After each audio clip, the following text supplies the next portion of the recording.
आइए प्रारंभ करते हैं। आज एक नया टॉपिक है जिसका नाम है कुषाण वंश। कुषाण वंश, लेकिन कुषाण वंश को पढ़ने से पहले जान ले कि कल भी हमने चर्चा करने वाला था कि कल चर्चा कर ये दिया था कि भारत पर मौर्य साम्राज्य के पतन के बाद 4 विदेशियों का आक्रमण हुआ था। उन 4 विदेशियों में अंतिम कौन था? कुषाण। तो पहला बात होगा कि कुषाण कौन थे? तो कुषाण विदेशी थे और यह भी यूची कबीले का था। किस कबीले का? यूची कबीले के थे और चीन के उत्तर पूर्व क्षेत्र में इनका भी क्या था? निवास स्थान था। जीविका की समस्या उत्पन्न हो गई। इन्होंने क्या किया? चीन के उस क्षेत्र को छोड़कर भारत को उत्तर पश्चिम सीमा के माध्यम से भारत में क्या कर गया? प्रवेश कर दिया। तो कुषाण विदेशी थे। यह यूची कबीले का एक क्या था?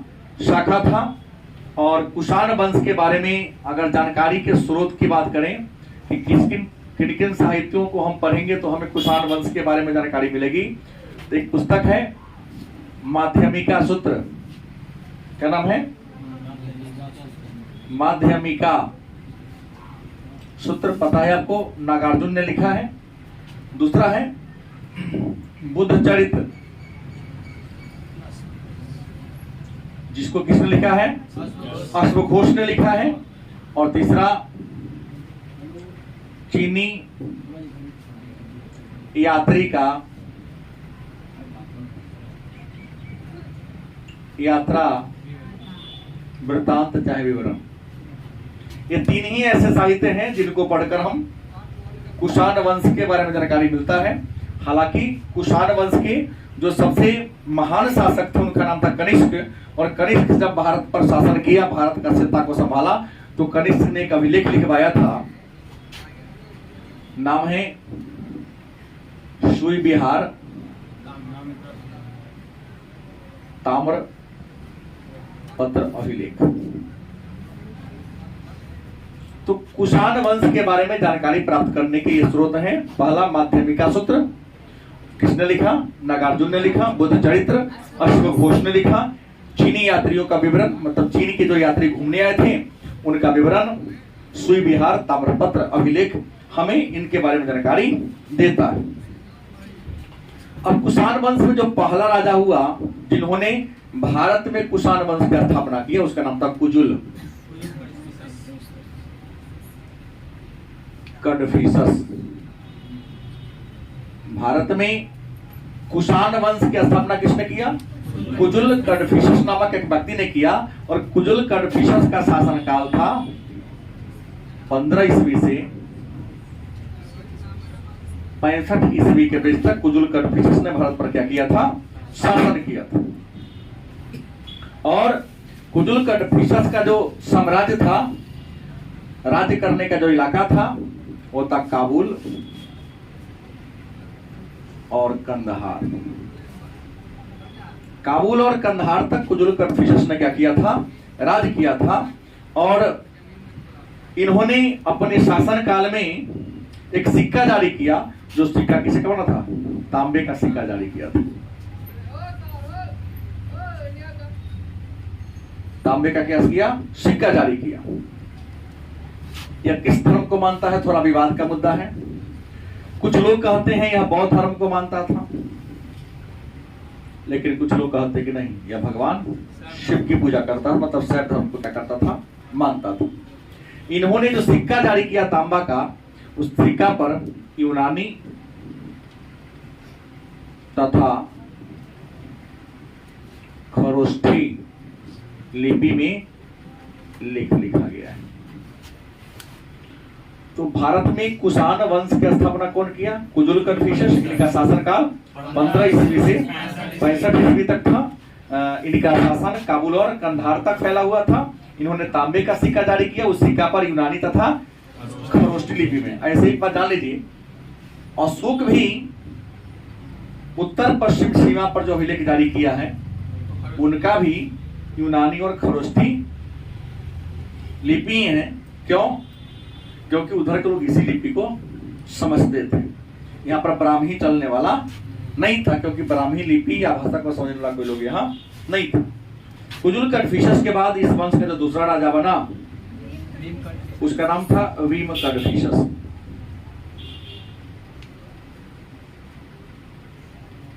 क्या नाम था? भीम कड़फिशस।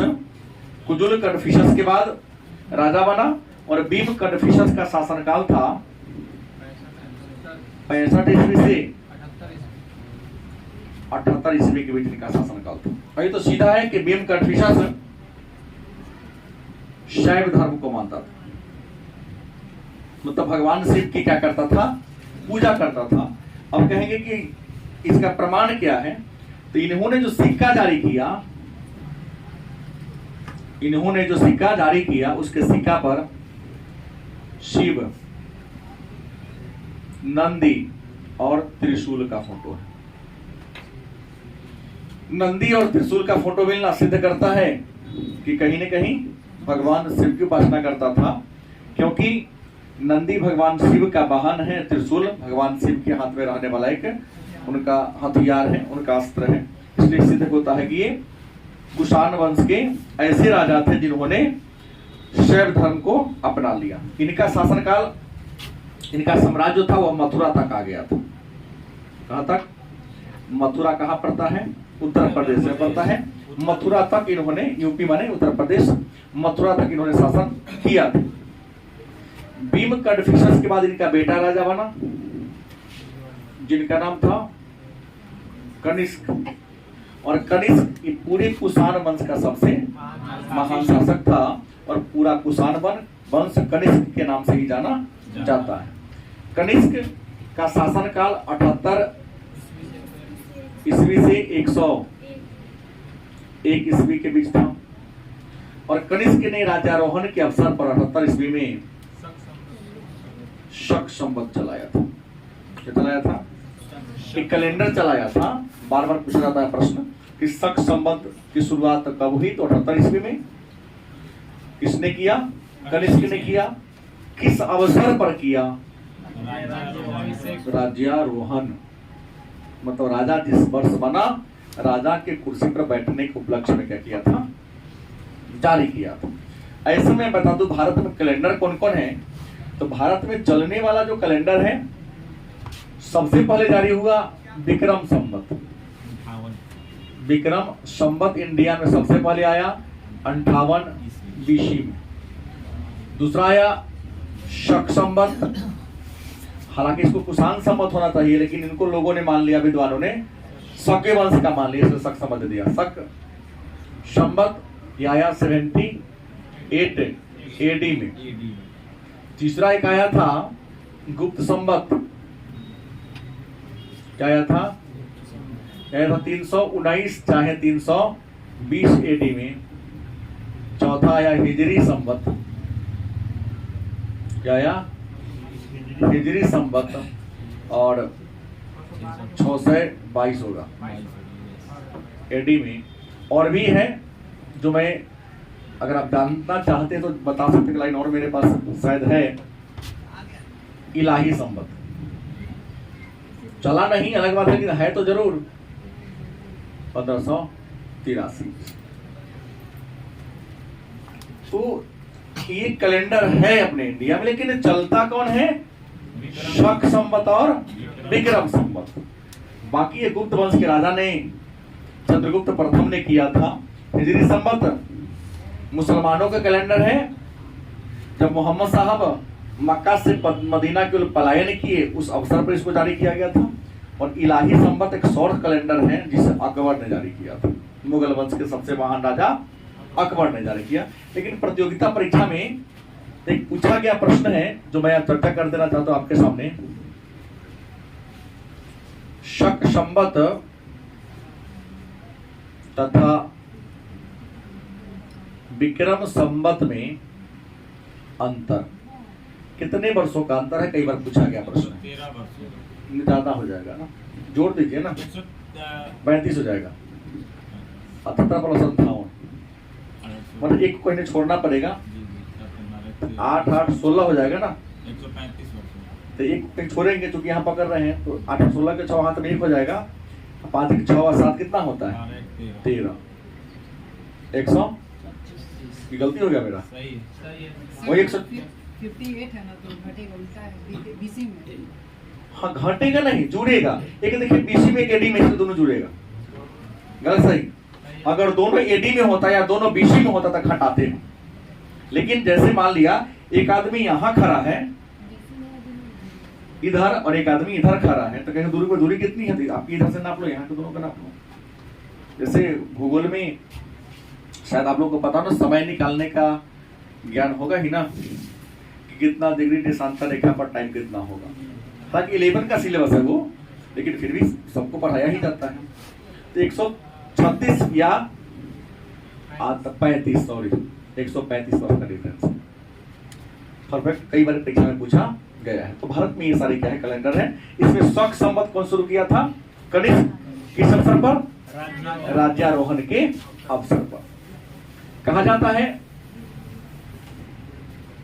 कनिष्क जब राजा बना तो राजा बनने के बाद इन्होंने चीन पर आक्रमण किया था। कहा किया था, चीन को विजित कर लिया, और चीन को जीतकर वहां से इन्होंने क्या किया था, 2 राजकुमार को बंदी बना के ले आया था, और उसी राजकुमार ने भारत में आड़ू नाशपाती इन सब की खेती शुरू किया था। साथ ही चीन ने बैजंतियों से रेशम का कीड़ा पालने के सीखा था। वो आया था यहाँ पर रेशम का कीड़ा पालने का भी तरीका इंडियन को क्या कर दिया, सिखा दिया। चीन से व्यापार को बढ़ावा करने के लिए, अपने व्यापार को विस्तार करने के लिए इस कनिष्क ने ही चीन से रोम तक लगभग 6000 किलोमीटर लंबा एक सड़क बनवाया था, जिसका नाम था रेशम मार्ग। तो रेशम मार्ग का निर्माण कनिष्क ने ही किया था, और इस रेशम मार्ग के माध्यम से भारत के व्यापारी रोम को गरम मसाला, काली मिर्च, दालचीनी, लौंग, रेशमी कपड़ा का कच्चा माल, हाथी दांत, और हाथी दांत पर जो कलाकृति की वस्तुएं हैं वो निर्यात करता था रोम को, और रोम उसके बदले में हमें क्या देता था, सोना देता था। परिणाम क्या हुआ कि रेशम मार्ग से हम वस्तु देते थे, अब वस्तु के बदले रोम वाले हमें क्या देते थे, सोना देते थे। रोम का सारा सोना कहां पहुंच गया, भारत, और भारत क्या बन गया, सोने की चिड़िया बन गई। इंडिया क्या बन गया। शायद कल के क्लास में हमने कहा था कि भारत में सोने का सिक्का सबसे पहले कौन जारी किया था, हिंद यूनानी राजा ने। किसने, हिंद यूनानियों ने इंडिया में सबसे पहले सोने का सिक्का क्या किया, जारी किया। लेकिन आप सभी जानते हैं ना, शुद्ध सोना 24 कैरेट का होता है, थोड़ा मुलायम होता है। हाँ, शुद्ध सोना कितना कैरेट का होता है।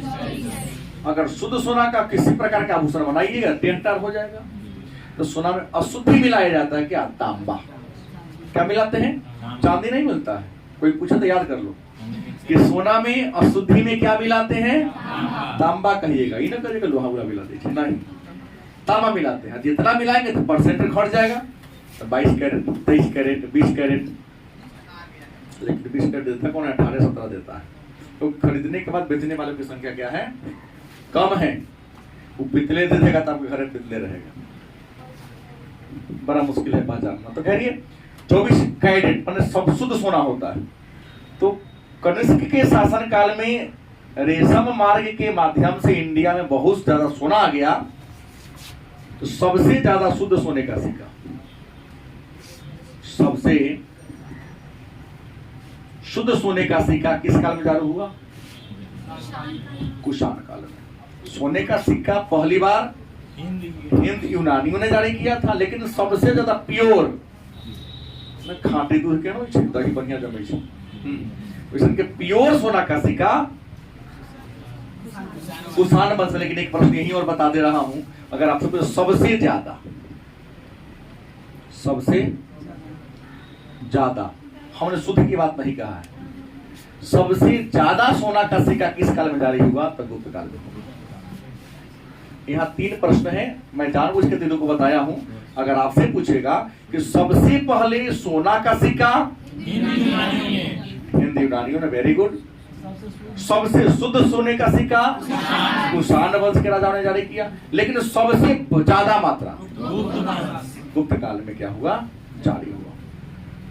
इतना ही नहीं, कनिष्क राजा जब बना तो कनिष्क ने कश्मीर को भी जीत लिया था। कौन? और कश्मीर में एक शहर बसाया था जिसका नाम था कनिष्कपुर नामक, क्या बसाया था, शहर की स्थापना किया था। कौन? कनिष्क ने किया था। और कनिष्क अपने राज्याभिषेक के 11वें वर्ष, कनिष्क अपने राज्याभिषेक के 11वें वर्ष, तो राज्याभिषेक कब हुआ? 78 में 11 जोड़ देंगे तो कितना होगा? वेरी गुड, 89 ईस्वी में एक अभिलेख खुदवाया था। उस अभिलेख का नाम क्या है? सुई विहार, सुई विहार ताम्रपत्र अभिलेख। राजा बनने के कई साल के बाद क्योंकि सुई विहार नाम कह रहे, सुइया भी कही नहीं, एक जगह है सुई विहार, बात समझ गए? जगह के नाम पर अभिलेख का नाम लिखा, बिहार में ना है, ये राजस्थान साइड पड़ेगा ना, जहां पर गैस का भंडार सब में है। आगे चर्चा करें कि कनिष्क ने और ज्यादा काम क्या किया। तो सबसे पहली बात है कि कनिष्क पहले किस धर्म को मानता था छोड़ दिया जाए, लेकिन जब कनिष्क राजा बना तो ये बौद्ध धर्म को मानने लगा। कौन धर्म? लेकिन मैं शायद बौद्ध धर्म को पढ़ाया हूं तो बताया हूं कि चौथी बौद्ध सभा में बौद्ध धर्म 2 गुटों में बट गया, एक हीनयान और एक महायान। तो कनिष्क बौद्ध धर्म को मानता था, लेकिन बौद्ध धर्म के यह महायान शाखा का समर्थक था। और कनिष्क के शासन काल में ही बौद्ध धर्म की चौथी सभा आज बता रहा हूं आयोजित की गई थी। और इसी चौथी बौद्ध सभा में कुछ विशेषता देखने को मिली है। मन में होगा कि चौथी बौद्ध सभा में क्या विशेषता हुआ, तो पहली बार संस्कृत भाषा का प्रयोग हुआ। दूसरा, त्रिपिटक, बौद्ध धर्म में 3 गो किताब है, सुत्त पिटक, विनय पिटक और अभिधम पिटक। इन तीनों किताब को सम्मिलित रूप से त्रिपिटक कहते हैं। उस त्रिपिटक पर कुंजिका लिखा गया, टीका लिखा गया, जिसका नाम था महाविभाषा शास्त्र। महाविभाषा शास्त्र नामक टीका चौथी बौद्ध संहति में हुआ था। और चौथी बौद्ध सभा में और भी बातें हुई थी। आइए, चौथी बौद्ध सभा में और भी बातें हुई थी। और बातें क्या हुई थी तो मैं आपको बता दूं, आप उपदेश बैठिए, बात करते हैं।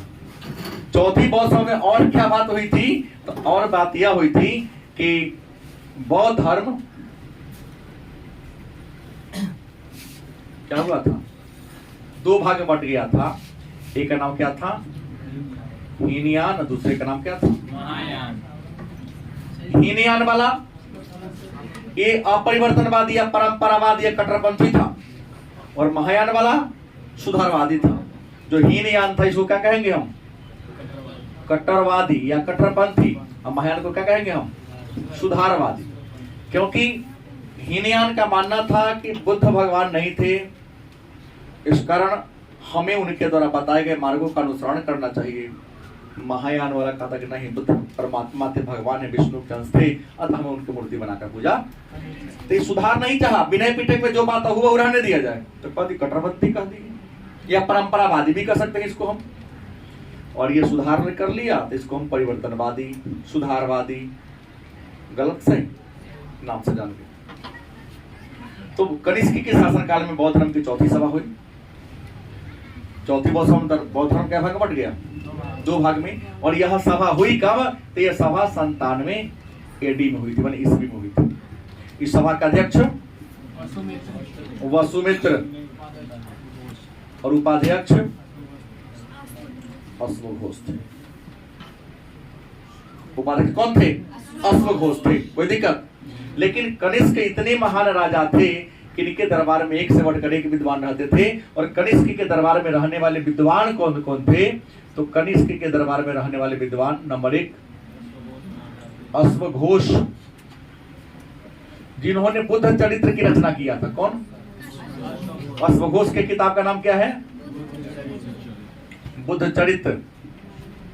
और बुद्ध चरित्र को बौद्ध धर्म का रामायण कहते हैं, संस्कृत भाषा में लिखा हुआ, जान लीजिए। दूसरा किताब है दूसरा विद्वान है नागार्जुन, जिसको नागसेन भी कहते हैं, कल चर्चा किए थे। इन्होंने एक किताब लिखा माध्यमिका सूत्र। क्या लिखा? माध्यमिका सूत्र नामक किताब लिखा। इनके दरबार में एक डॉक्टर भी रहते थे, जिनका नाम क्या था? चरक। चरक क्या थे? वैद्य। और इन्होंने किताब लिखा, नाम है चरक संहिता। चरक संहिता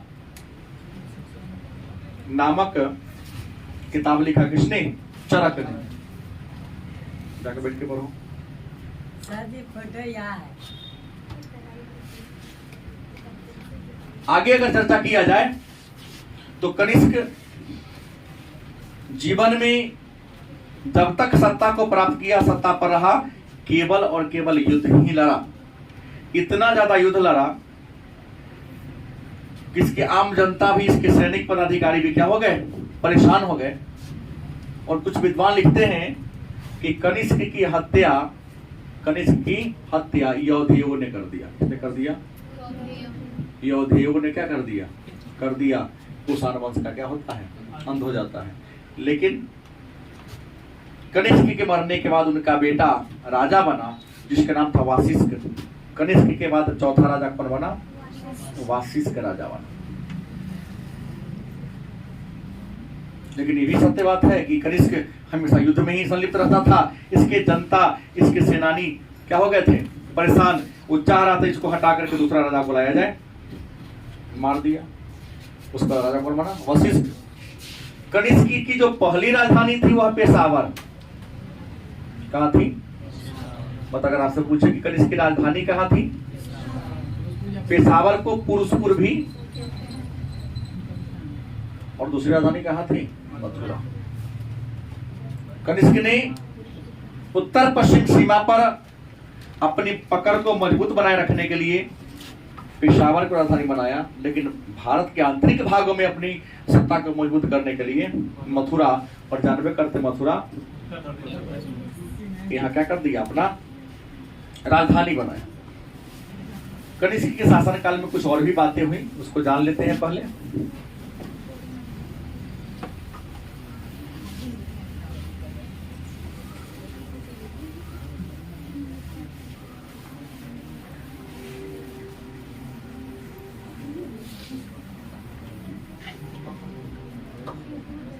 कनिष्क के शासन काल में स्थापत्य कला की बात करें, मूर्ति कला ही कहते हैं, मूर्ति कला। कनिष्क के शासन काल में भारत में स्थापत्य कला के क्षेत्र में हालांकि विकास हुआ, लेकिन कनिष्क के शासन काल में स्थापत्य कला से ज्यादा मूर्ति कला का विकास हुआ। और कनिष्क के शासन काल में मूर्ति बनाने की दो कला का विकास हुआ। एक का नाम था गांधार कला, गांधार कला शैली, और दूसरा का नाम था मथुरा कला शैली। मतलब कनिष्क के शासन काल में महात्मा बुद्ध के मूर्ति को बनाने के कितने केंद्र बने? दो केंद्र बने। एक गांधार में, कहा? चूंकि गांधार में मूर्ति बनने लगा तो नाम पड़ गया गांधार कला शैली, और दूसरा मथुरा में बनने लगा तो नाम पड़ गया मथुरा कला शैली। लेकिन दोनों में अंतर है। गांधार कला शैली पर विदेशी शैली का प्रभाव है, और विदेशी मैंने कल कहा था यूनानी का प्रभाव है। किसका प्रभाव है? इसलिए गांधार कला शैली को हम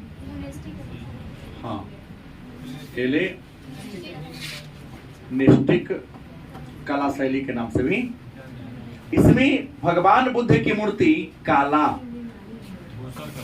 या सलेटी पत्थर से बनाया गया है। गलत सही? मूर्ति पर एक विशेष तिथि दर्शा दिया गया है। तारीख, कौन तारीख की मूर्ति बना है? सर जी इसके कुछ समय ऐसा है जो निर्दिष्ट समय का बात करें 15 मिनट के बाद तिथि। कहने का तात्पर्य है कि मूर्ति का नीचे तिथि लिख दिया गया और केंद्र का भी नाम लिख दिया कि मूर्ति कहाँ बना है। गांधार कला के जितना ही मूर्ति है ना, सब लाहौर में रखा हुआ है। लाहौर के संग्रहालय में आज भी जाके आपको देखने को मिलेगा। काहे नहीं देगा जाने? आप गलत नजर लेके जाइए कोनो के घर में या देश में, तो काहे घुसने देगा? अब उद्देश्य हो घूमने का, तुम्हारे कल्चर को देखने का, तुम्हारे देश में जो अच्छी अच्छी चीजें उसको देखने का, तो कौन रोकेगा भाई? थाने का एक वे होता है, वीजा पासपोर्ट। पाकिस्तान के भी बहुत लोग आते हैं और नहीं दिक्कत है तो 9 को देश में तो है भारत को जहाँ वीजा की जरूरत नहीं। 9 ऐसे कंट्री है जहाँ जाने के लिए आपको वीजा की कोई जरूरत रोकने घूम के आओ। अब एक हम जानते हैं, हमने कहा 9, 8 को और है। बांग्लादेश नहीं है, नेपाल है, भूटान है, श्रीलंका है, मालदीव है, कंबोडिया है, लाओस है, वियतनाम है, इंडोनेशिया है। 9 ऐसे देश है जहां इंडिया के लोगों को जाने के लिए पासपोर्ट की जरूरत, सॉरी वीजा की जरूरत नहीं है। पासपोर्ट तो चाहिए आप। पासपोर्ट एक प्रकार का प्रमाण पत्र है हम यहाँ के नागरिक, जो कि आप इंडिया के नागरिक हो। वीजा एक प्रूफ है कि उस देश में जा रहे हो, देश सरकार तुमको आने की अनुमति दिया है।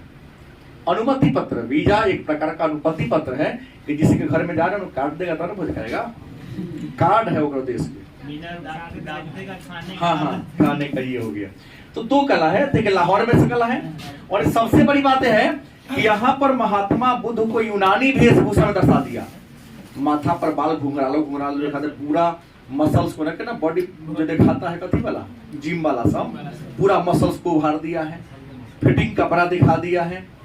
चेहरा को लेकिन ज्यादा चमकाया नहीं है। सर बाल घुंघराले हैं कि वो घूंघा है? नहीं, घुंघरालो बाल है ये, ऐसे ना औठिया जिसको हम लोग कहते हैं। जी।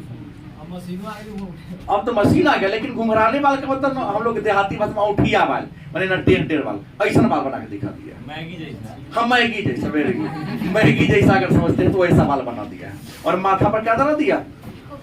ये जो लगाइए ना, खोपा एकरा कहते हैं, पीछे जूरा बना दिया, जो यूनान के देवता अपोलो के समान। एक खासियत है इसकी। मथुरा कला की बात करें तो मथुरा कला पूर्णतः क्या है? स्वदेशी कला है। इसमें विदेशी शैली का कोई प्रभाव नहीं है। इसमें भगवान बुद्ध को इंडियन वेशभूषा का मुचदारी वाला, यहाँ निमोचिया इंडियन वाला लोग ना मुचदारी रखते हैं, लेकिन यहाँ मुचदारी वाला दर्शा दिया। कभी आशीर्वाद देते हुए तो कभी तपस्या करते हुए तो कभी बैठल तो कभी सब प्रकार के मूर्ति बना है। हाँ, इसे बॉडी बिल्डर दिखा दिया कि भगवान वहां के स्ट्रॉन्ग है। हाँ, पाउडर पीते हैं जिम वाला। और यहाँ बना था लाल बलुआ पत्थर से, लाल बलुआ पत्थर से यहाँ की मूर्ति बनी है। और इसमें वही दिखाया है जो बॉडी की वास्तविकता, आईना की तरह बनाया है।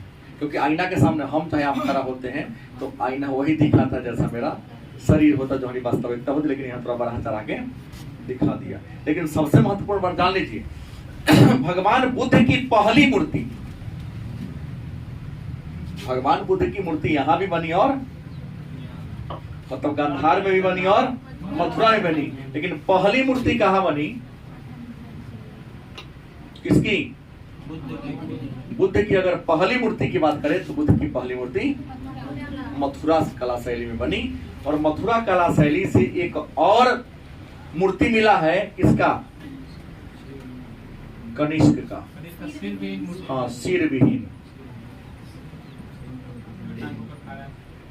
सिर विहीन का मतलब बिना सिर वाला एक ऐसा मूर्ति कनिष्क का मिला है, देखना गर्दन है, ये नहीं है मूर्ति है, हाथ में तलवार ले ले बलि वेदी पर, लगता है किसी को क्या दे रहा है?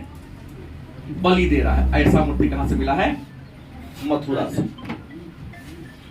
कुषाण वंश की एक दो खासियत और है। कुषाण वंश के शासकों ने भारत में देवकुल का निर्माण कराया। किसका? अब कहेंगे देवकुल का मतलब क्या होता है? देवकुल क्या है या देवकुल कहते किसे, तो चीन में एक परंपरा है। कहाँ? चीन में, या पहले रोम में भी ये परंपरा थी कि जब घर का कोई व्यक्ति मर जाता था तो उसको दफना दिया गया और एगो मंदिर बना दिया। क्या बना दिया? आज भी कुछ बड़े बड़े ऋषि मनीषी होते हैं, मरते हैं, तो उनको जला के या दफना के वो मंदिर बना दो, पूजा पाठ करता है, समाधि दे देते हैं। समाधि दे दिए, वहां मंदिर बन गया। तो चीन में एक परंपरा थी कि जब राजा महाराजा मर जाते थे तो उनके बाल बच्चा सब क्या करते थे, मंदिर बना दिया। उसी मंदिर को कहते हैं देव कुल, माने हमारे कुल के देवता हो गए। तो इस देव कुल को निर्माण इंडिया में सबसे पहले। एगो देश में है सर, मतलब उसके मतलब पुत्र मरने पर है मालूम है, और क्या किया, मतलब उसके अधिक पे मनवा दिया, जहाँ पर मरल था, ठीक है, क्यूआर कोड लगा दिया। पता है क्यूआर कोड के स्कैन करने पर उसके पूरे जीवनी बता देता है। ऐसा सब होगा नया, तो विज्ञान आगे बढ़ गया है। तो प्रश्न है कि भारत में देवकुल का निर्माण अगर किसी शासक ने पहली बार कराया तो वह कुषाण वंश के शासकों ने कराया, मतलब अपने पूर्वजों के मूर्ति का निर्माण कराने का काम किया था। और कनिष्क ने, हमने कनिष्क की राजधानी कहाँ कहाँ था? दो, एक पेशावर और दूसरा मथुरा। तो कनिष्क ने पेशावर में एक और काम कराया था, 13 मंजिला टावर।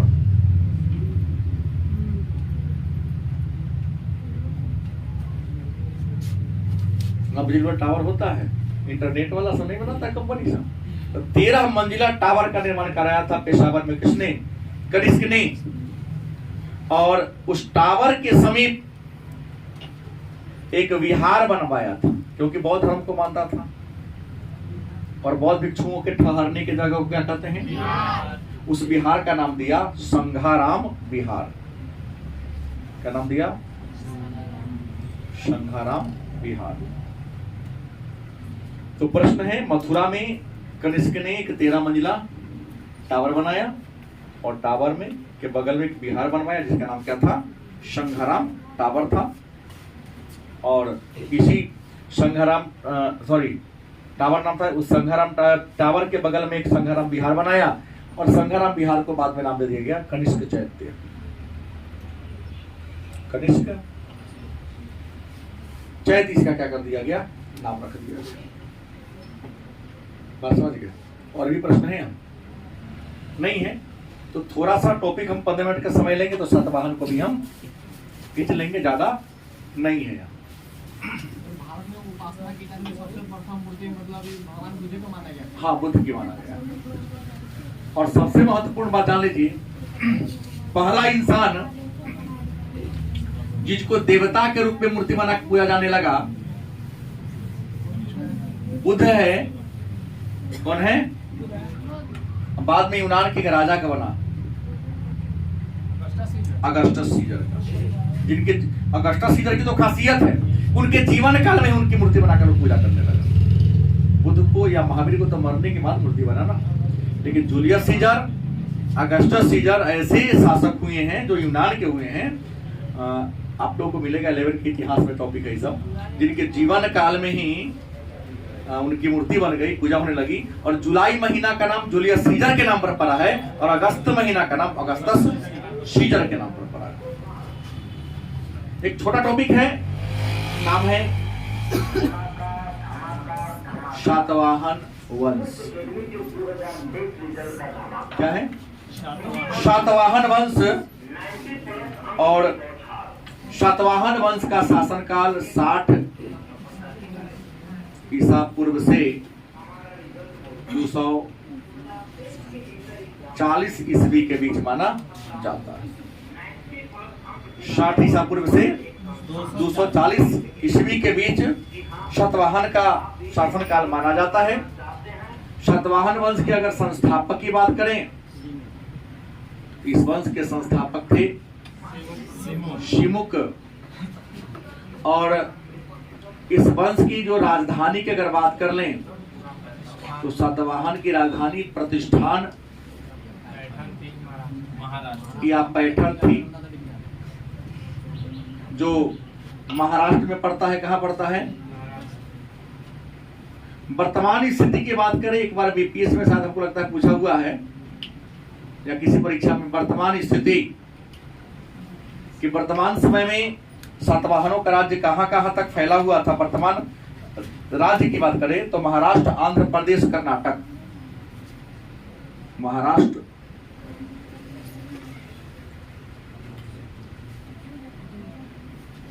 आंध्र प्रदेश और कर्नाटक, ये 3 ऐसे राज्य थे जहां तक सातवाहनों का राज्य, ऐसा नहीं पूरे राज्य पर नहीं, कुछ कुछ जिला को, कुछ कुछ भूभाग को क्या कर लेता था, टच करता, तो वहां तक ये जाना जाता है। सातवाहन वंश के राजाओं ने लगभग 300 वर्ष तक राज किया। कितने वर्ष तक? लगभग 300 वर्ष तक सातवाहन वंश के राजाओं ने राज किया। लेकिन सातवाहनों का जो रियल में कहेंगे केंद्र कहां था, केंद्र किसे बनाया, तो राजधानी भले एक प्रतिष्ठान या पैठन थी, इनका जो केंद्र था वह तेलंगाना था। क्या था? तेलंगाना था। केंद्र इनके शासन का क्या था? केंद्र बिंदु था। पुराणों में, पुराण कितने हैं? 18 पुराणों में सातवाहन वंश के राजाओं को आंध्र सातवाहन या आंध्रवृत्त कहा गया है। क्या कहा गया है? आंध्र सातवाहन या आंध्रवृत्त के नाम से जाना जाता है। सातवाहन वंश के राजा भी जाति की अगर बात करें तो किस जाति के थे? तो जाति के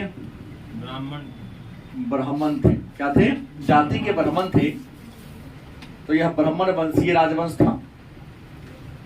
सातवाहन वंश की कुछ खासियत थी कि पहली खासियत कि भूमि दान में देने की परंपरा, भूमि दान देने की परंपरा इंडिया में सबसे पहले सातवाहन वंश के राजाओं ने जारी किया। दूसरी खासियत, शीशा का सिक्का चलाया। फिर प्रोटीन का भी सिक्का चलाया। प्रोटीन है सर, प्रोटीन, प्रोटीन, सीधा प्रोटीन। सीधा प्रोटीन। तो प्रोटीन माने क्या होगा? प्रोटीन बनाने की कोई दवा वगैरह तो प्रोटीन आपसे कुछ, हम तो प्रोटीन बोले। प्रोटीन है सर। हाँ प्रोटीन होगा, हमसे रॉ ज्यादा दिया गया। प्रोटीन जो होता है ना, प्रोटीन हम ऐसे ही बोलते हैं इसको। जैसे दाल में होता तो हम कहते ही नहीं, आगे लेके बढ़ जाते हैं। जैसे आज विज्ञान थोड़ा आगे बढ़ गया है। पहले जब घर में लोग शीशा लगाता था ना, तो ये बोलता गील माटी जैसा पियर होगा शीशा को साटने के लिए। अब तो आ गया है एल्युमिनियम वाला, आ गया पेट से कस देता शीशा को। लेकिन पहले, आज से अगर 15-16 साल पहले जाएंगे, तब भी शीशा लोग अपने जंगला उंगला में लगाता था, लोहा के फ्रेम में कस के लगाता था।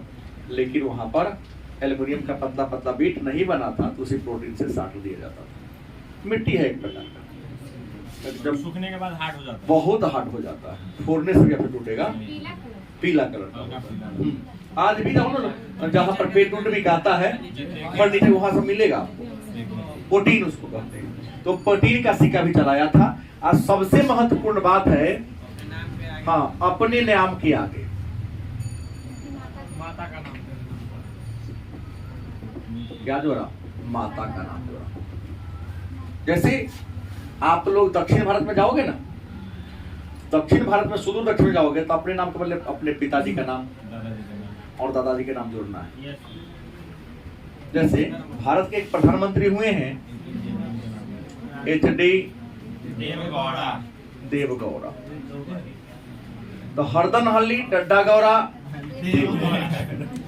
दक्षिण भारत की एक परंपरा है कि हर इंसान को अपने नाम के पहले अपने बाबूजी का नाम और बाबूजी के नाम के पहले दादाजी के नाम जोड़ना पड़ेगा। वर्तमान में MK स्टालिन अभी जैसे तमिलनाडु के जो CM है, हाँ हाँ हाँ, तो स्टालिन उनका नाम है, MK लगाए हुए अपने पूर्वजों का नाम है। हमने कहा सुदूर दक्षिण में, थोड़ा उसे उतर आइएगा तब खाली बाबूजी के नाम पर काम चल जाएगा। लेकिन अगर तमिलनाडु में राज्य में आपका घर है तो नाम से पहले इसको जोड़ना पड़ेगा। जैसे हाँ, ABJ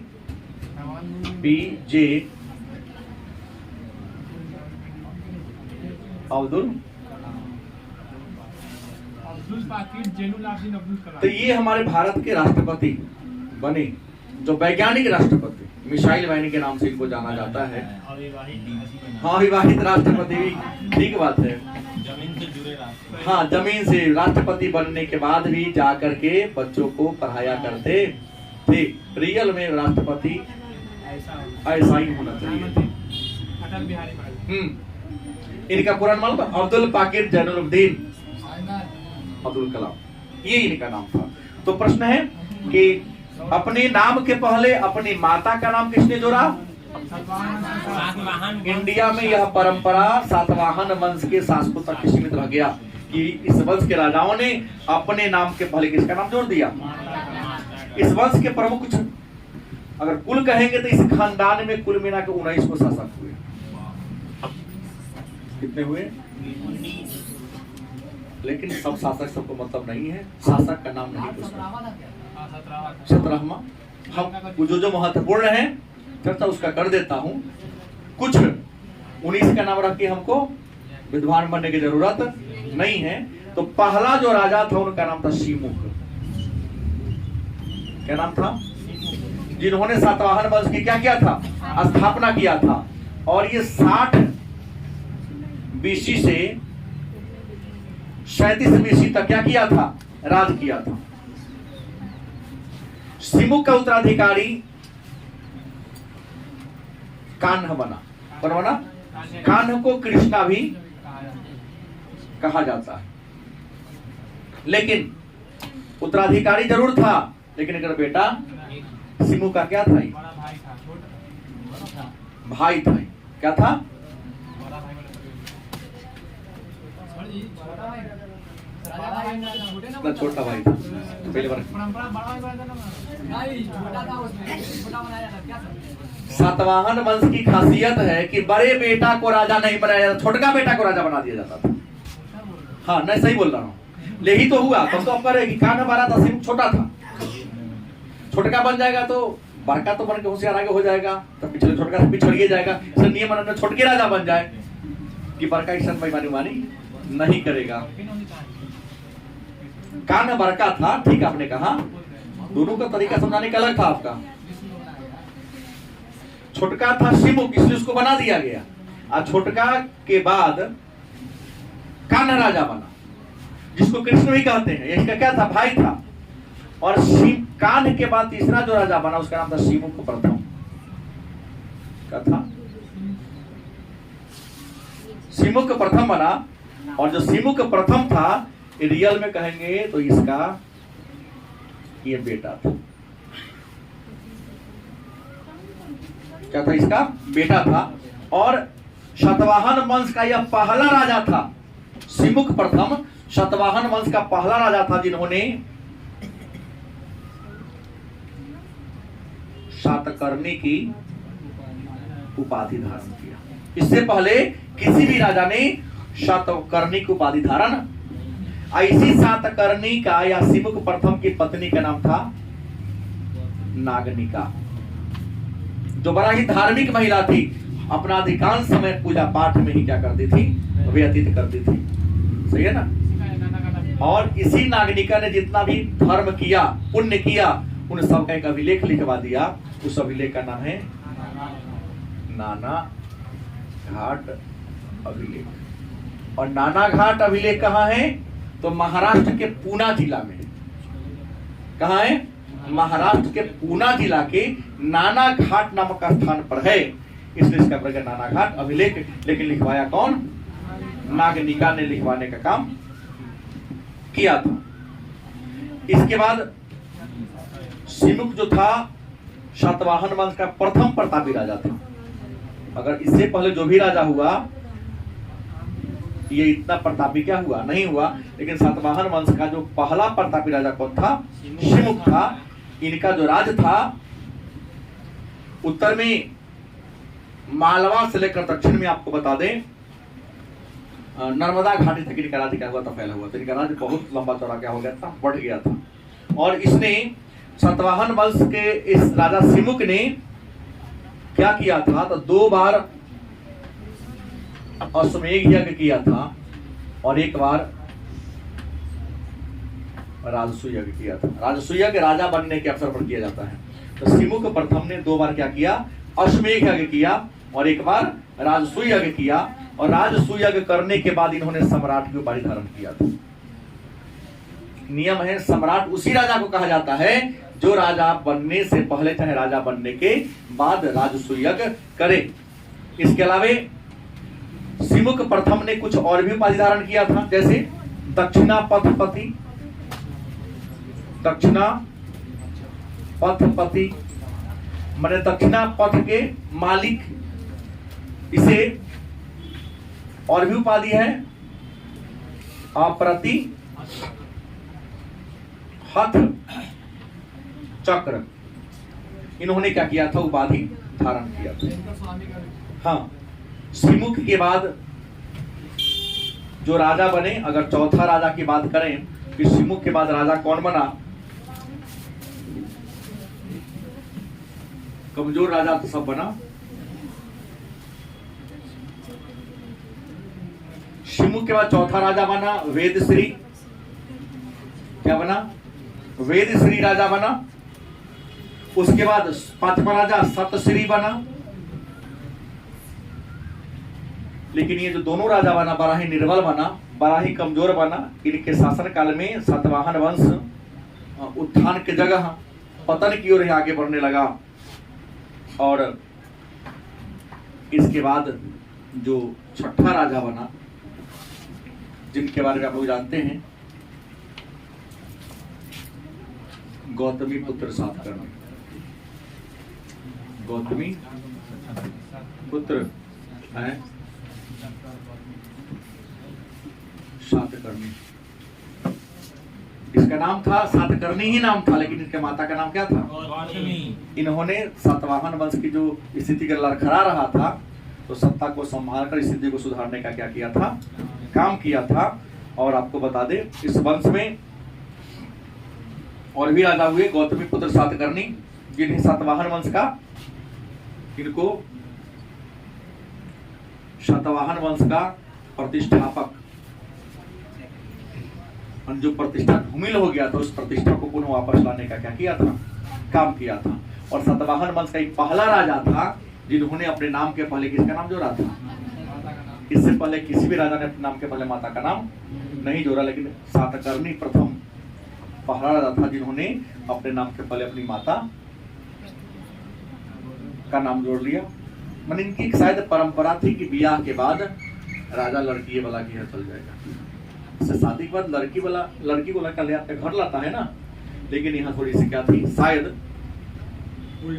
उल्टी प्रथा थी। लड़का ही विवाह के बाद लड़की वाला के यहाँ चल जाता था। इसलिए हो गया माता के नाम लोग, चूंकि माता की प्रधानता थी। जैसे आप अपने मामा के यहाँ जाओगे, तुम्हारे बाबूजी को कौन चिन्हेगा, नहीं चिन्हेगा, लेकिन मम्मी वहां की है तो अगल बगल में सब जना के फलाना के बेटा है, वहां जाओगे तुम्हारे बाबू के नाम से या मेरे बाबूजी के नाम से कोई मेरे को नहीं चिन्हेगा। नाना के यहाँ जाते थे तो मम्मी के नाम से हमको बुलाया, फलाना के ये क्या है, बेटा है। और तुम लोग के साथ यही समस्या होगी, क्योंकि माँ वहां की है, यही सच्चाई है। तो वहां जाके बस गया तो अपनी पहचान दिखाने के लिए हम फलाना के बेटा थी, तो अपनी माँ का नाम जोड़ दिया। क्या मिलन दिक्कत है तो बोल दीजिए, आगे बढ़ो, चलिए। और गौतमी पुत्र सातकर्णी ने एक शक का राजा था नहपान, क्या नाम था, नहपान को भी पराजित करने का क्या किया था, काम किया था। इसका राज्य बहुत इतना आगे बढ़ गया कि पूरे दक्षिण भारत के सभी छोटे बड़े राज्यों को पराजित करके अपने राज्य में क्या कर लिया, मिला लिया। मतलब इसका राज्य उत्तर में अगर विंध्य पर्वत था तो दक्षिण में हिंद महासागर, पूर्व में बंगाल की खाड़ी से पश्चिम में अरब सागर तक तो इन्होंने उपाधि धारण किया,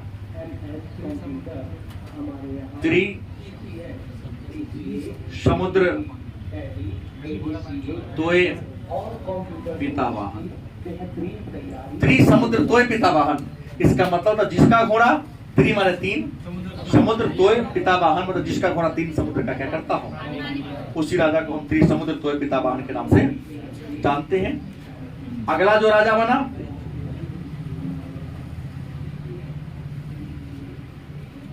वासिष्ठी पुत्र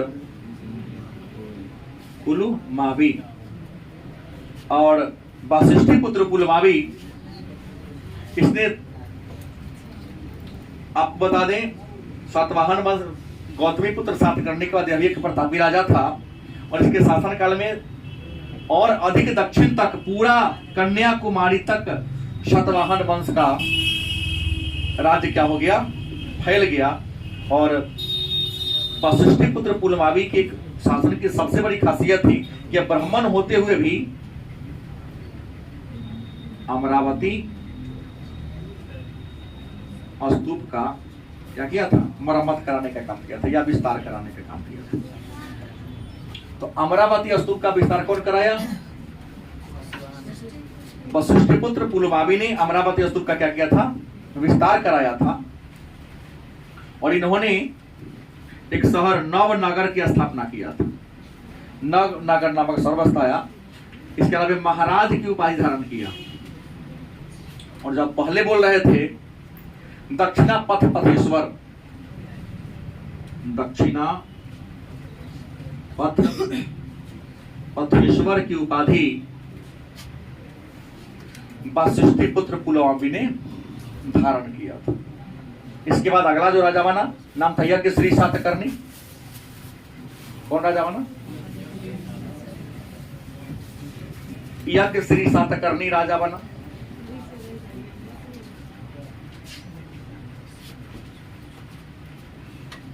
सातवाहन वंश का अगला राजा बना। और यज्ञश्री सातकर्णी 8वां राजा भी था और अंतिम प्रतापी राजा भी था। क्या था? अंतिम प्रतापी राजा भी था, क्योंकि इसके बाद जो भी राजा बना वह राजा के पद पर तो था लेकिन शासन करने में वह योग्य नहीं था। परिणाम क्या हुआ? यज्ञश्री सातकर्णी के बाद सातवाहन वंश का पतन शुरू हो गया। लेकिन यज्ञश्री सातकर्णी की खुश खासियत है, खासियत यह है कि इनके सिक्का पर 2 पतवार वाला